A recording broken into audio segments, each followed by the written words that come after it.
Each year, there's something to be concerned about if you're a head coach, position coach, coordinators. This is one of the things that Kirby Smart is really betting on. He talked about it with Paul Feinbaum the other day when they were in Florida together. He said, we lost a lot of offensive and defensive linemen, like 8 or 9 really good offensive and defensive linemen. When you lose those things, you either replace them with guys who are vets or youth with fire, passion, and energy. That's what we're counting on, having guys that have fire, passion, and energy and play really hard.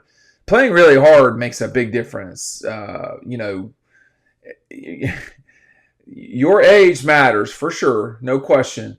But if you're not going as hard as you need to go as an older player, then you're not as valuable as a younger player who's going to go really hard. I mean, the age is really not as important as it used to be in college football because of all of the transition that we've got at the sport with the roster rollover and so forth. And frankly, younger players are just better now. They're better than they used to be. Athletes are better than they are when Kirby and I were in college, and it's just what it is. But they are losing, like Nazir Stackhouse not being at Georgia anymore. That was a guy that you straight up could depend on all the time. He was an adult. You don't have Warren Brinson on the defensive line. On the offensive line, Xavier Truss, Tate Ratledge. I mean, those guys started in national championship games.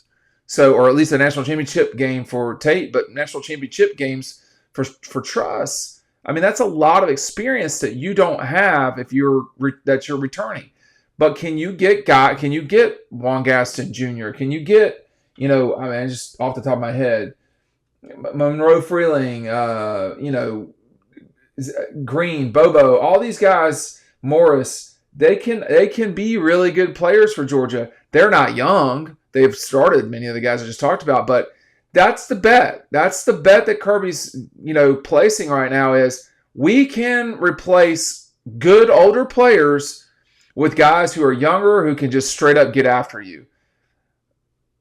The 21 team didn't play a lot of young players, but a couple of them that they did were real game changers. Ladd McConkey, Brock Bowers, A.D. Mitchell. These were really good young players who really didn't have a ton of experience. I mean, I would say, to be honest with you, Jalen Carter, too, he did not disrupt as much in 21 as he did in 22 and 22. But he was a sophomore, and he was not a starter on that 21 team, but he was really good. Dan Jackson's a good example. The list goes on. You would rather have older players that really play hard, but you got what you got these days. And that's the bet. Again, here's the quote one more time. We are young. We lost a lot of offensive and defensive linemen, like 8 or 9 really good offensive and defensive linemen. When you lose those, you either replace them with guys who are vets. Some of those guys that do have are vets.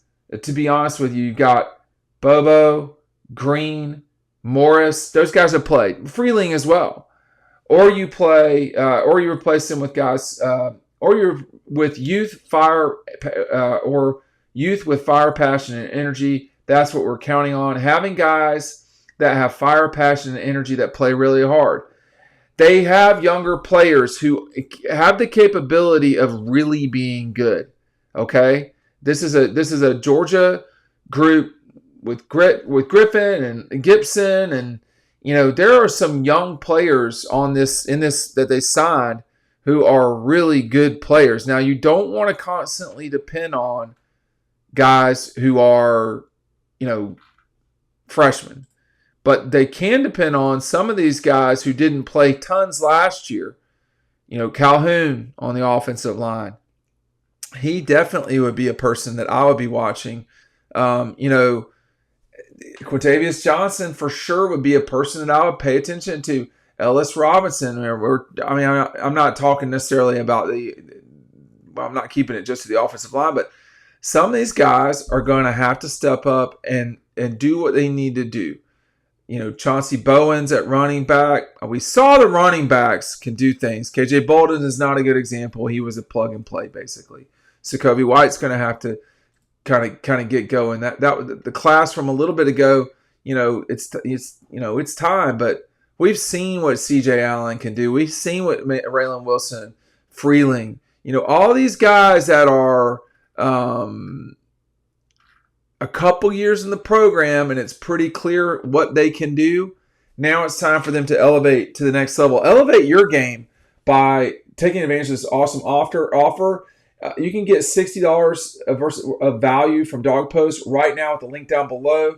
You sign up for 1 month of Dawg Post. Here's what you get included. Okay? You get 3 months of Dawg Post. You get this mailed to your house. So just in time for the season, you're going to get this to read at your house. You can show off to all your friends, all your buddies. They're already jealous of your wife, that you got your wife, right? Now have this, and you get the additional 2 months of Dawg Post will lead you right up to the first game. Okay, that's $15, and you're getting $60 worth of value. Take advantage. I can't do this forever. Take advantage. When I run out, and it's been pretty. The sales have been pretty brisk, so I would go ahead and take advantage of that. Really, really good offer today. This team is going to have to play better on the offensive line, period, first of all. The defensive line, I think you could get away with some of what happened last year, but that's got to get better too. But it's with newer players, and you don't who are their edge guys?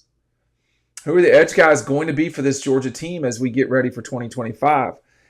I don't know if that's obvious necessarily yet. So there's that. But Georgia through the years under Kirby, it's hard to believe that we're sitting here 10 years into this with Kirby Smart. That's what's hard. People say, oh, kids grow up so fast and all this stuff. Yeah, I guess so. But what's hard to keep up with is that this is his 10th season at Georgia.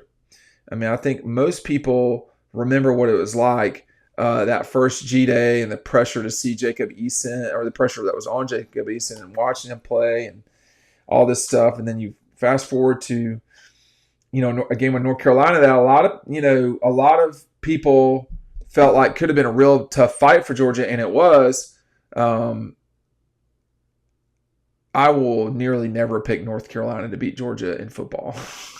And that game was a good example of that. They never play each other, though. But you go from the building blocks of 2016 to a refresher now in 2025. There's no player on this team that has played significant minutes in a national championship game. Those guys are all gone. I'm trying to think of anybody that remains from those teams. And I don't think they're around. I could be wrong. But if there are any, Branson Robinson scored 2 touchdowns. He's gone. So guys like Dylan Bell, guys like Oscar Del. I've talked about the tight ends. They are really important in terms of not just production, but in terms of pointing the ship in the right direction. The people that should be going the hardest are Gunner, the 2 tight ends, Oscar Del, Lawson Lucky. I would say Ernest Green, KJ Bolden, the starting linebackers, that group of like 10 guys, and Dylan Bell. These are all guys that have been around. They know what it's like. They get it. They're the ones that have got to lead the way. This is not a superstar team. This is not a Georgia team that you're like, I see waves of first-round draft picks. And from a team and a program that the head coach has more first-round picks than losses, that's a different thing. This is a different type of team than they've had in the past. They're not without talent. They're one of the most talented teams in the country. But I'm just saying, I don't know. Everything's relative. And you could have had multiple first-round draft, number 1 overall draft picks that have been in this program lately. Now, I don't know if you're sitting there saying that anymore right now. We'll see. We'll see. But it's very curious to be in this position. It's not about, where you are in terms of your potential as a prospect in the NFL draft. It's how do you fit with this team on the days that they're playing at Tennessee, when Alabama comes to town, Texas, Ole Miss, how are you doing what you're supposed to do when you're supposed to do it? I don't know if Christopher Smith is still in the NFL. I'll just say that out loud. I don't know. But Christopher Smith was one of the all-time great Georgia Bulldogs. Some of y'all might not remember who Christopher Smith is, which is, whatever, I get it. But that he was exactly what I'm talking about right now. That guy did it all the right way. And if you can get 22 of those guys in your starting group, you are way far along from where where you got to go. And that's the thing. But these guys on the offensive defensive line, you either replace them with when you lose them, you either replace them with vets or youth with fire, passion, and energy. That's what we are counting on, having guys that have fire, passion, and energy and play really hard. That's what the Kirby's big bet is this season. We'll see how it goes.